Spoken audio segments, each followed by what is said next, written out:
Hello, দুঃখের diary থেকে বলছি। আজ শোনাবো সেই গল্প যেটা অনেকের জীবনে লুকিয়ে থাকে, অসমাপ্ত ভালোবাসা আর শেষ দেখার কষ্ট। নামটা ছিল প্রিয়া। আমাদের ভালোবাসা ছিল চুপচাপ, গভীর। কলেজ থেকে শুরু, রাত জেগে কথা, ছাদে বসে চুপ করে হাত ধরে থাকা, ছোট ছোট স্বপ্ন। আমি ভেবেছিলাম এই জীবনটা তার সাথেই কাটবে, কিন্তু পরিবার মানেনি। পাস্ট, সোসাইটি, ফিউচার সবকিছু আমাদের মাঝে দেয়াল তুলে দিল। একদিন প্রিয়া কেঁদে বলল, জয়, আমি আর পারছি না। বাবা মা আমাকে অন্য জায়গায় বিয়ে দিতে চায়। তুমি আমাকে ভুলে যাও। আমি অনেক কেঁদেছি, অনেক অনুরোধ করেছি, কিন্তু সে শুধু বলেছিল আমাদের ভালোবাসা সুন্দর ছিল, কিন্তু এটা সম্ভব না। তারপর কন্ট্যাক্ট কেটে দিল। 2 বছর কেটে গেছে।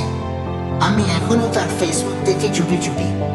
একদিন নোটিফিকেশন এলো, Priya invited you to her wedding. হাত কাঁপছিল। ডিলিট করবো ভেবেছিলাম, কিন্তু জেদ হলো, কারণ শেষবার অন্তত দেখতে চেয়েছিলাম তাকে।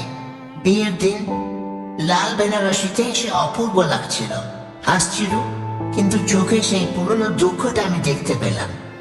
আমি দূর থেকে দেখছিলাম, কাছে যাইনি, শুধু একবার চোখাচোখি হলো। সে থমকে গেল কয়েক সেকেন্ড, তারপর মুখ ঘুরিয়ে নিল।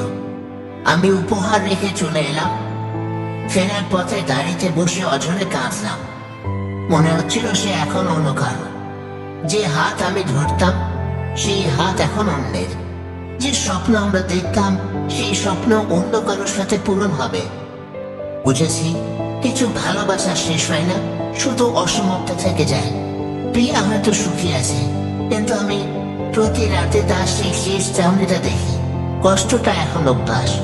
আমি ঠিক আছি বলে হাসি, কিন্তু ভিতরে ভিতরে জানি যাকে সবচেয়ে বেশি ভালোবেসেছি, তাকে শুধু দূর থেকে দেখে এসেছি। যদি কখনো সময় ফিরে পেতাম, তাহলে সব বাধা ভেঙে তাকে নিয়ে চলে যেতাম, কিন্তু সময় ফেরে না, শুধু রিগ্রেট থেকে যায়।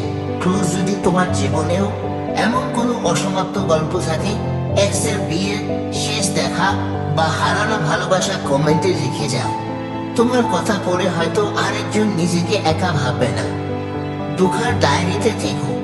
এর না পড়ার পর্বে আরেকটা কষ্টের অধ্যায় খুলবো। যতটা পারো নিজেকে ভালোবাসো। আজকের মতো এখানেই।